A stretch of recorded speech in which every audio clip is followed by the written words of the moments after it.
Hello সবাইকে, আজ আমি তোমাদের সঙ্গে শেয়ার করব একটা অন্নপ্রাশন বাড়ির খাওয়া দাওয়ার মেনু। দেখো আজকে আমি কি কি খাচ্ছি সেগুলো তোমাদের সঙ্গে শেয়ার করব। প্রথমে এখানে ছিল চিকেন সাটে আর ছিল সস। এরপরে দিয়ে গেল স্যালাড আর সঙ্গে দিয়ে গেল হায়দ্রাবাদি কচুরি আর নবরত্ন পনির। এটা খেতে খুব ভালো ছিল, দারুণ ছিল খেতে। আমার খুব ভালো লাগছিল খেতে, যেটা আমি পুরোটাই শেষ করে ফেলেছিলাম। এরপরে দিয়ে গেল ঝুরো ঝুরো আলু ভাজা আর সঙ্গে গরম গরম ডাল। এটাও খেতে খুব ভালো লাগছিল, তার কারণ এরকম ঝুরঝুরে আলু ভাজা খেতে আমার দারুণ লাগে।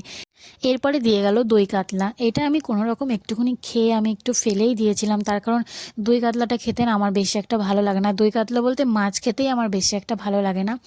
তোমাদের কার কার মাছ খেতে ভালো লাগে না আমাকে কমেন্টে জানিও।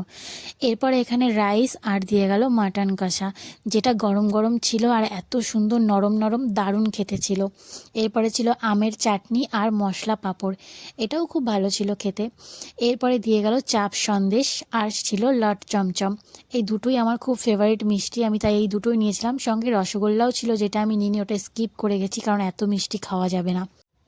এরপরে লাস্টে ছিল একটা আইসক্রিম আর সঙ্গে দিয়ে দিল একটা পান। যাই হোক, পান তো আমি আর খাই না, ওটা হাতে করে নিয়ে বাড়ি চলে আসলাম। ভিডিওটা এইটুকুনি ছিল, তোমাদের কেমন লাগলো আমাকে অবশ্যই জানিও।